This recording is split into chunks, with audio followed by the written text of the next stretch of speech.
एक बार व्यास जी महाराज भीलों के गांव जा रहे थे तो देखा कि भीलों का काम क्या है, एक दिन में 1000 पशुओं का वध कर देते हैं, बेचते हैं पशुओं को मार के और उन्हीं का भोजन करते हैं। तो उन भीलों को व्यास जी महाराज ने समझाया, बेटा अरे मनुष्य जीवन मिला है, आप ऐसा करो, पशुओं को मारना ही है तो आप जब यज्ञ करोगे तब योग्यता आएगी पशु को मारने की। बहुत सावधानी से सुनना, हम किस प्रकार से अपने आप को कहां कहां के सर्टिफिकेट बना करके पेश कर देते हैं। व्यास जी ने विचार किया, एक दिन में 1000 मारता है एक व्यक्ति और 7 दिन में 7000 मारेगा, तो इनको ऐसी युक्ति के द्वारा बता दिया जाए कि महाराज यज्ञ करो, यज्ञ करके जब पूरा यज्ञ हो जाएगा तो एक पशु को आप समर्पित कर सकते हैं। तो जहां 7000 पशु मरना था वहां केवल एक, और धीरे धीरे इनको आदत पड़ेगी तो वो भी मैं इनसे पशु बलि अलग करवा दूंगा, हटवा दूंगा, इनका पाप समाप्त हो जाएगा। लेकिन व्यक्ति उसका उल्टा विचार करने लग जाते हैं। एक विद्यालय में किसी पढ़ने वाले विद्यार्थी को बीड़ी पीने की आदत पड़ गई। अब आदत है हमारे, चुप करके पीता होगा, तो अन्य जो व्यक्ति थे वो चले गए, गुरुजी गुरुजी गुरुजी अमुक विद्यार्थी देखो अपने विद्यालय में ऐसा काम करता है। बुलाया एकांत, बेटा कब से ये सब कर रहे हो? तो उसने बिल्कुल निर्मल भाव से बता दिया, गुरुजी महाराज पता चल ही गया है, क्या करूं, लेकिन आदत है, छूटती नहीं है। कहा कितनी पी लेते हो? तो उसने बताया कि महाराज दिन भर में 15 बीड़ी पीता हूं। कितने? गुरुजी ने कहा बेटा छोड़ दो, ये अच्छा नहीं है, तुम विद्यार्थी हो, तुम्हें अभी पढ़ाई करना है, बड़ा भविष्य निर्माण करना है, तुम अपने गृहस्थ जीवन में प्रवेश करोगे तो पिताजी जो करते हैं वो बेटा भी करेगा। आजकल के पिताजी सब कुछ करते जाते हो, बेटा करता तो बुरा लगता है। यदि बेटे को आपको संस्कारी बनाना है तो स्वयं संस्कारी पहले बनिए। पूज्य सद्गुरुदेव भगवान कहते हैं कि हम केवल दूसरों को सिखाने के लिए नहीं आए, जब व्यवहार में हम उतारेंगे तो फिर कहने की जरूरत नहीं पड़ेगी। एक छोटा सा दृष्टांत, जैसे पिताजी शाम सुबह रोज पूजा करते हैं, माताजी भी मंदिर जाती है पूजा करती है, तो बेटे को बताना नहीं पड़ेगा कि तुम भी पूजा करो, उसके अंदर भी संस्कार आएंगे और बिना बताए वो भी लोटा लेके भगवान की तरफ जाएगा और जल चढ़ाएगा। लेकिन हम करते क्या है, स्वयं करना नहीं चाहते, दूसरों से कराना चाहते। गुरुजी ने कहा कि देखो बेटा तुम्हारा वंश बिगड़ जाएगा, ये सब छोड़ दो। गुरुजी आदत पड़ गई, क्या करें? तो गुरुजी ने विचार किया कि इतनी बड़ी इसकी आदत है, धीरे धीरे छूटेगी। तो गुरुजी ने कहा ऐसा करो बेटा, तुम 7 दिन 15 पीते हो, अब ऐसा करो केवल रविवार के दिन एक बार एक बड़ी पी लिया करो। गुरुजी ने क्या कहा? रविवार के दिन ही एक बार। और उसने आकर के कक्षा में क्या बता दिया? उसने कहा महाराज तुम लोग मना करते हो कि बीड़ी मत पियो, आज गुरुजी ने स्वयं कहा रविवार को जितनी बीड़ी पीना हो सो पियो। अब तो महाराज जो पीते भी नहीं थे वो भी बीड़ी पीना प्रारंभ कर गए। धुआं ही धुआं उठ रहा पूरे विद्यालय में। गुरुजी आए, क्या हो रहा है ये सब? बोले महाराज आपने ही तो कहा है रविवार के दिन छुट्टी है, जितनी भी पीना हो तो पी लो। हम ऐसा करते हैं, गुरु के वचनों को हम अपने मनगढ़ंत व्यवहार से उसका व्याख्यान कर लेते हैं। व्यास जी महाराज ने तो केवल इसलिए रोका था और यज्ञ में एक पशु देने के लिए इसलिए कहा था कि कम से कम 7000 पशु तो बच जाएंगे, लेकिन इन्होंने प्रमाण पत्र बना लिया। और प्राचीन वरी ने 2 कार्य किए, एक तो पंडित जी भी बने और दूसरा यजमान भी बने। पूजा पाठ में 2 होते हैं, एक ब्राह्मण और एक यजमान, लेकिन ये स्वयं मंत्र पढ़ते भी थे और स्वयं आहुति भी देते थे। बोले किसी की जरूरत नहीं है, 2 काम करेंगे। जैसे आजकल व्यक्ति दूसरों की नकल जल्दी करने लग जाता है। हजारों उदाहरण है महाराज शास्त्रों में कि नकल से कभी भगवान प्राप्त होने वाले नहीं है। आप अपने धर्म में रहिए, आप अपनी जाति के धर्म में रहिए, उसके अनुसार पूजन करो तो आपको भगवान जल्दी मिल जाएंगे। सबरी ने कोई किसी प्रकार से नकल नहीं की, कबीरदास जी ने कोई नकल नहीं की, रैदास जी जूतियां बनाते थे, वो चाहते वो भी किसी मंदिर के पुजारी बन जाते, लेकिन उन्होंने अपना कार्य नहीं छोड़ा और उसी में परमात्मा प्रसन्न हुए और भगवान ने दर्शन दिया। चौथापन आया राजा प्राचीन बलि का। इतने शुभ कर्म करने के बाद भी कोई मन में शांति प्राप्त नहीं हुई। नारद जी का आगमन हुआ और महात्मा नारद जी ने ज्ञान दिया कि राजन, आपने ये अच्छा नहीं किया, ये रंगमंच है, नाटक लीला है, भगवान ने हमें कोई ना कोई एक पात्र बना के भेज दिया है। हम क्या करते हैं, मंदिर में जाएंगे और मीठा का पीस जैसे हाथ में ले गए या पूड़ी ले गए या खीर ले गए, तो अपन को ये लगता है जब तक माता जी के मुंह में नहीं लगा देंगे तब तक तो मानो भोग लगा ही नहीं। और यहाँ से ले गए और पूड़ी और सब्जी और जो भी थी वो सब माता जी के मुंह में छपा दी। मैया को चींटियां लगी हुई हैं, अनेक प्रकार के चींटे लगे हुए हैं, और फिर हम आनंद में, हाँ महाराज आप तो भोग लग गया। अरे वहां कोई पुजारी नियुक्त किए गए हैं, आपका काम सामग्री ले जाना है, भोग लगाना पुजारी का काम है। यदि आपके ही हाथ से भगवान को स्वीकार करना होता तो आप भी पुजारी होते। सबकी अलग अलग व्यवस्था है, अलग अलग पद है, अलग अलग प्रतिष्ठा है। हम स्वयं अपने हाथ से सब कुछ पद लेना चाहते हैं। राजा को समझाया, राजन तुम क्षत्रिय थे, तुम्हें ब्राह्मण का कर्म नहीं करना चाहिए, तुम्हें तो ब्राह्मण गौ और धर्म की रक्षा के लिए परमात्मा ने भेजा था, आपने ये अच्छा नहीं किया। तो दिव्य पुरंजन उपाख्यान के द्वारा राजा प्राचीन बलि का मार्गदर्शन किया और नारद जी की कृपा से महात्मा का मोक्ष हो गया। इनके यहाँ 50 बेटे थे प्रचेता, जिन्होंने दिव्य तप किया, भगवान रुद्र को प्रसन्न किया और भगवान शिव जी ने रुद्र गीत उनको प्रदान किया। प्रसन्न होकर के भगवान आनंदित हुए। तो प्रभु ने विचार किया कि मेरे ससुर बाबा तो समाप्त हो गए। उस दिन आपको मैंने निवेदित किया था, दक्ष प्रजापति का बकरे का मुंह लग गया था। तो दुनिया में घूमते फिरते थे तो विचार करते, महाराज सब अपमान करते हैं, तो अब ये देह पूरी कर दे, फिर से जन्म लेंगे। तो ये भागवत जी में कथा आई है। प्राचीन बलि के बेटे हैं प्रचेता, जिन्होंने रुद्र भगवान का पूजन किया। इन्हीं प्रचेताओं के यहाँ से दक्ष प्रजापति ने फिर से जन्म लिया, वो देह उन्होंने पूरी कर दी। और फिर आज भी दक्ष प्रजापति वैसे ही मानव की देह में है, उनका सुंदर स्वरूप है। उन्होंने फिर दिव्य भगवान शिव जी का अनुष्ठान पूजन किया। महाभारत में दक्ष प्रजापति के द्वारा जो ये स्तुति की गई है, स्तवन किया गया, बड़ा दिव्य है। 1 महीना पर्यंत कोई दक्ष स्तुति कर ले शिव जी की प्रार्थना, तो लिखा ऐसा कोई भी उचित कार्य नहीं है कि जो आपका पूरा ना हो। अनुचित कार्य में तो आपकी सिद्धि नहीं होगी, लेकिन जो धर्म सम्मत यदि आपकी कोई मनोकामना होगी तो निश्चित रूप से भगवान शिव की कृपा उसमें होगी। दक्ष जी को प्रणाम किया और इस वंश परंपरा को भगवान श्री सुखदेव जी ने परीक्षित को यहाँ तक निवेदित किया। पंचम स्कंद में प्रवेश किया और श्री सुखदेव जी परीक्षित को कहते हैं, राजन जो मनु महाराज के बड़े बेटा थे प्रियव्रत जी, जिन्होंने राज्य करने के लिए मना कर दिया था, उनको अब लगा कि अब कोई राजा बन जाएगा।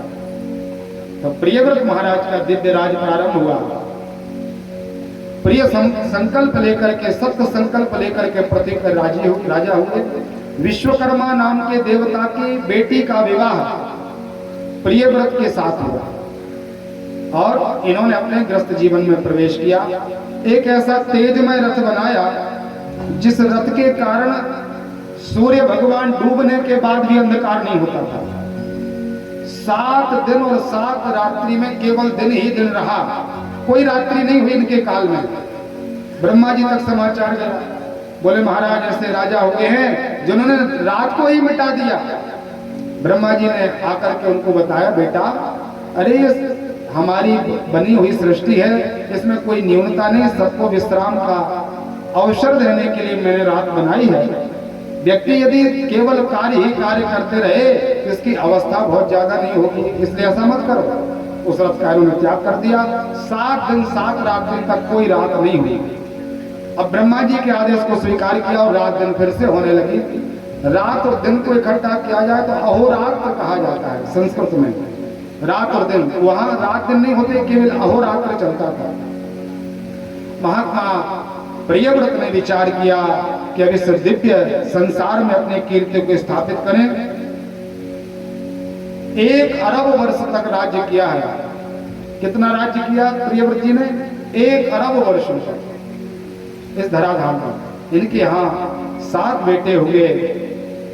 ये जो भारत है ना, इसका भारत नाम नहीं था, पहले इसका नाम अजनाब खंड था। फिर जब महात्मा प्रियव्रत हुए, इनके 7 बेटे हुए, तो 7 बेटों के लिए अलग अलग खंड प्रदान कर दिए। जो 7 द्वीप हैं अपने, पंडित जी लोग संकल्प में बोलते हैं जम्बूक द्वीपे, वही जम्बूक द्वीप नाम का अपना ये भारत का द्वीप है। ऐसे अन्य 6 द्वीप और हैं, उन सब में अपने अपने बेटों को उन्होंने स्थापित किया।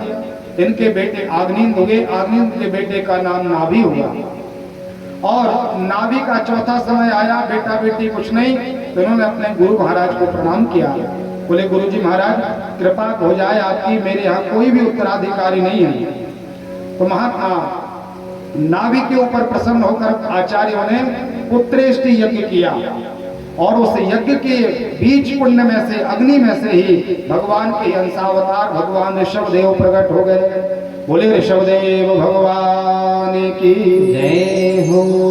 24 अवतारों में भगवान ऋषभदेव है। ऋषभ का अर्थ होता है पवित्र, स्वच्छ, जिनमें किसी भी प्रकार की अपवित्रता या किसी भी प्रकार का मैल ना हो, ऐसे भगवान ऋषभदेव। इंद्र ने विचार किया कि भगवान से मेरा संबंध जुड़ना चाहिए, बार बार मैं अपराध करता हूं भगवान का, और केवल स्वार्थ के कारण ही भगवान के पास जाते हैं। आज अवसर है, इसलिए ऋषभ भगवान के चरणों में अपनी जयंती नाम की बेटी समर्पित करते हैं। इंद्र की बेटी जयंती, इनके साथ ऋषभदेव का विवाह हुआ और 100 बेटे हुए महात्मा ऋषभ के। सबसे बड़े बेटे का नाम महात्मा भरत हुआ, और जब इस भारत भूमि पर दिव्य राज्य किया तो इसी खंड का नाम भारत पड़ गया। महात्मा भरत का दिव्य राज्य चलने लगा। एक बार ऋषभदेव भगवान अपने बेटों को बुला के सभा आयोजन किए। सभा में पूछा, बेटा हमारा जन्म क्यों हुआ और हमें यहाँ पर भगवान ने क्यों भेजा है? तो जो अन्य बेटे थे उन्होंने अपना अपना बता दिया कि आए हैं महाराज, आनंद लेके चले जाएंगे, फिर जन्म हो जाएगा। कई लोग अपनी मनगढ़ंत कहानियों में बनाते हैं कि मानव मानव ही बनता है, मानव कभी किसी दूसरी योनि में नहीं जाता। बोले महाराज मर जाएंगे तो फिर से जन्म हो जाएगा। लेकिन भरत जी ने दिव्य आश्रय दिया। भरत जी ने ऋषभदेव भगवान को अपने पिताजी के चरणों में प्रणाम किया और पिताजी से कहा, भगवान ये क्षणभंगुर जीवन है, इसका कोई भरोसा नहीं है। जब तक आपके बस में ये जिह्वा है, जब तक आपके मन के अनुरूप ये इंद्रियाएं चल रही हैं, तब तक भगवान को प्राप्त करने का साधन कर लेना चाहिए। क्षणभंगुर जीवन की कलियां, कली प्राप्त को जान खिले न खिले, मलया गिर की सूची सुंदर गंध, सुगंध समीर चले न चले, कली काल कुठार लिए फिरता, तनु नम्र है चोट झिली न झिली, रटले हरि नाम हरि रसना, फिर अंत समय न हिली न हिली। हम विचार करते हैं कि अभी तो बहुत समय डला है, अरे जब बुढ़ापा आएगा सब काम हमारे समाप्त हो जाएंगे, पर तो काम केवल भगवान का नाम लेना ही बचेगा।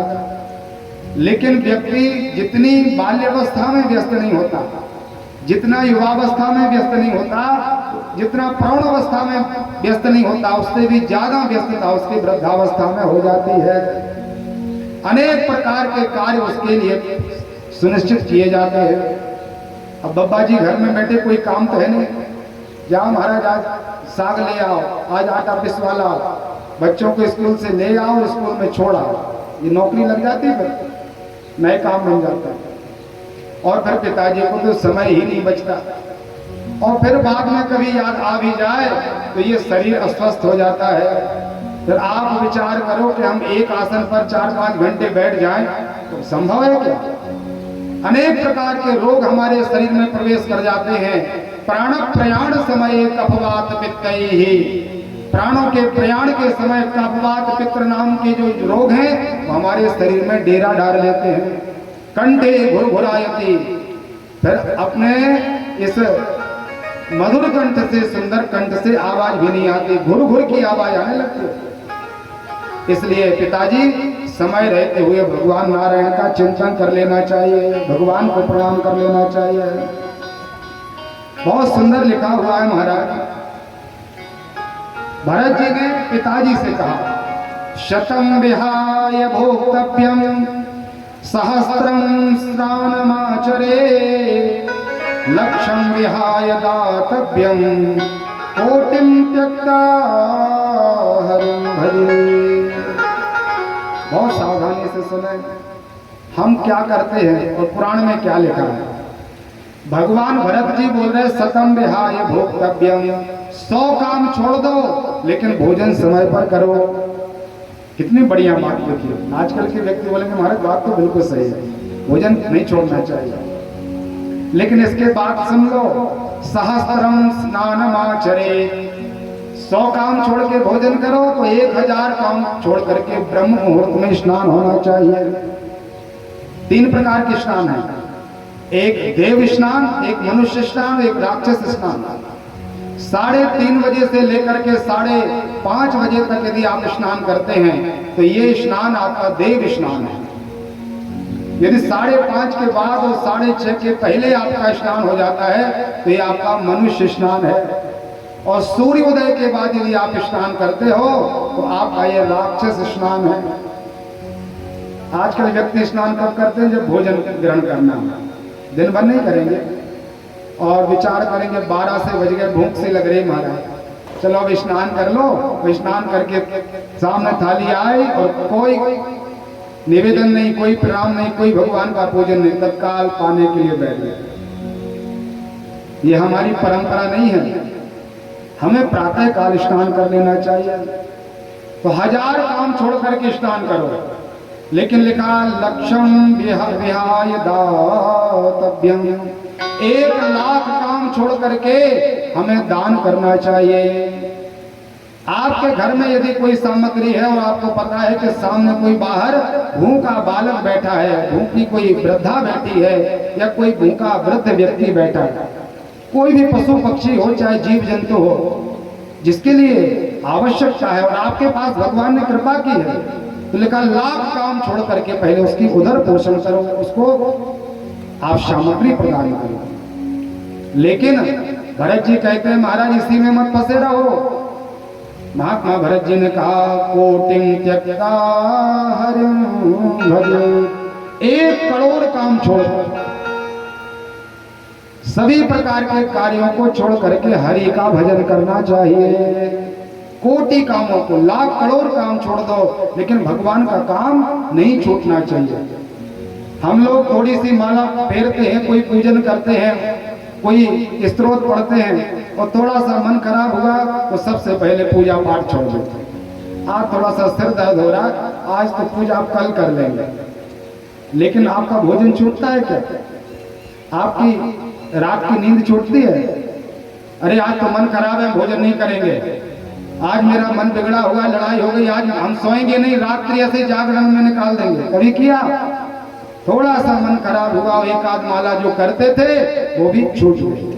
महाराज आज मन नहीं है पूजा का, और पूजा करने बैठेंगे भी तो ऐसे बड़े साहब बन के, बिल्कुल समय नहीं है ना इनके पास, तो बहुत जल्दी जल्दी हनुमान चालीसा कर लिया, माला फेर ली, भगवान को तिलक कहाँ लगा रहे, पैरों में लग रहा है कि भगवान के नाक पर लग रहा है। कई बार व्यक्ति तिलक लगा के भगवान का पूरा मुंह छपा देते, ये ध्यान भी नहीं करते कि हम क्या पूजन कर रहे हैं, और जल्दी जैसे तैसे पूजा करी उठ के चले गए। भरत जी कह रहे हैं हमें 1 करोड़ कामों का त्याग करके भगवान का, हरि का स्मरण करना चाहिए। तो महात्मा भरत ऋषभदेव को लगा कि अब तो मेरा बेटा सिद्ध हो गया, हमें अपने राज्य का त्याग कर देना चाहिए। तो बड़े बेटे को राज्य छोड़कर महात्मा ऋषभदेव जी जंगल में प्रस्थान किए। बड़े विद्वान थे, ऋषभदेव के समान कोई पिता नहीं हुआ, ऐसा शास्त्रों में प्रमाण है। परमात्मा का आनंद लिया, तो जंगल में ही व्यक्ति चले जाते पूछते हुए कि महाराज ये बता दो, ऐसा कर दो, ऐसा कर दो। ज्ञानी व्यक्ति कहीं भी जाए तो पूछते हैं व्यक्ति। तो ऋषभ देव को जंगल में ही भीड़ पड़ी हुई है कि महाराज ऐसा कर दो, ये कर दो। भरत जी ने विचार किया मेरे पिताजी बड़े सिद्ध हैं, क्योंकि तात भरत सो तात ऋषभ सो होए मात मदालन जाने, भ्राता विदुर दयाल और मित्र प्रहलाद सुजाना। पिता यदि आपको मिले तो ऋषभ देव भगवान के समान होना चाहिए, जिन्होंने अपने बेटों को कितनी शास्त्रीय शिक्षा प्रदान की। मदालसा नाम की एक देवी हुई जिन्होंने अपने बच्चों को दिव्य ज्ञान प्रदान किया। और मित्र यदि मिले तो प्रहलाद जैसा मित्र सरीखा होना चाहिए। प्रहलाद जी ने अपने मित्र मंडलियों को परमात्मा का दिव्य आनंद प्रदान किया, तत्व दिया। यदि पुत्र हो तो पुत्र कपिल सो होए योषिता द्रुपद दुलारी। बेटा हो तो महाराज कपिल देव जैसा बेटा होना चाहिए। और पत्नी मिले तो द्रौपदी जैसे। दूसरे दिन की कथा में मैंने आपको निवेदन किया था, जब इनके बेटे मरे पड़े थे द्रौपदी के, तो उस समय मैया ने कितना धर्म का आश्रय लिया था। गुरु नारद सो मिले, यदि गुरु मिले तो महात्मा नारद जी से मिल जाएं। और अकिंचन परोपकारी, बड़े अकिंचन है, परोपकारी हैं। यहाँ लिखा भरता नृप अम्बरीश सो, यदि पति प्राप्त हो तो महात्मा अम्बरीश जैसा पति मिले। 8 याम सेवा भगवान नारायण की करते हैं, हर समय परमात्मा की सेवा में है। राजा पृथु के समान इन्होंने भी दिव्य आश्रय लिया। भरत जी ने अपने पिताजी को प्रणाम किया और पिता ऋषभ देव जी विचार करने लगे कि अब तो हमें कोई नाटक करना पड़ेगा, क्योंकि हमें समय मिलता ही नहीं स्वयं के लिए। तो इन्होंने अपने वस्त्र ही उतार के फेंक दिए, निर्वस्त्र हो गए। और कोई आता तो पत्थर उठा करके उसके ऊपर फेंकने लग जाते थे। तो सब विचार करने लगे, इतने ज्ञानी महात्मा थे, बड़े सुंदर राजा थे, लेकिन अब चौथे पल में देखो पागल हो गए। तो एक अरण्य नाम का एक राजा अरहिन जंगल से घूमता हुआ चला जा रहा था और महात्मा ऋषभ देव को देखा कि ये तो देखो कैसी अवस्था में है, उन्मुक्त अवस्था है, शरीर में कोई वस्त्र भी नहीं बचा, कितने त्यागी बाबा हैं। तो अरियन नाम के राजा ने इनसे दीक्षा ले ली और एक नया मत प्रारंभ कर दिया, एक नया धर्म बनाया जिसे अपन जैन धर्म के नाम से जानते हैं। ऋषभ देव को ये लोग प्रथम तीर्थंकर के रूप में मानते हैं। और अरहिन राजा ने दीक्षा ली, इसलिए इनकी जिनवाणी में नमो अरिहंत का नाम, उनका ये स्मरण करते हैं। लेकिन कई बार होता क्या है, हम ऊपर ऊपर से तो देख लेते हैं, लेकिन अंदर उनके क्या चल रहा है उस भाव को हम स्वीकार नहीं कर पाते। उन्होंने ये वस्त्र क्यों त्यागे, उन्होंने ये उन्मुक्त अवस्था, पागलों जैसी अवस्था क्यों बनाई, इसका भाव नहीं ग्रहण करते। महात्मा ने ही अपना आश्रय लिया और वो परमात्मा को प्राप्त हुए। भरत जी महाराज का दिव्य राज्य प्रारंभ हुआ, 1 करोड़ वर्ष तक राज्य किया। भागवत जी में लिखा है। सुखदेव जी कहते हैं, राजन एक बार भरत जी को भी मन में आया कि चौथापन लगने वाला है, हम भी इस राज्य का त्याग कर दें। बेटे को राज्य कार्य सौंप दिया और महात्मा भरत जी परमात्मा को प्राप्त करने के लिए गंडकी नदी में, जो आजकल नेपाल में है, पहले भारत में ही था, तो गंडकी नदी में जाकर के आश्रम बनाया और वहां पर परमात्मा का भजन करने लगे, भगवान का दिव्य भजन किया, गोविंद का ध्यान किया, परमात्मा का आश्रय लिया और 8 याम भगवान की सेवा में रहते थे। विचार करते कि भगवान ये मनुष्य जीवन आपकी कृपा से प्राप्त हुआ है, अब तो ऐसी कृपा करना कि केवल आपका भजन, आपका ही पूजन महाराज होता रहे। तो महात्मा भरत जी ने प्रभु का आश्रय लिया, भगवान का ध्यान पूजन किया, गोविंद के आश्रय में उन्मत्त चाल से महाराज भगवान का भजन करते थे।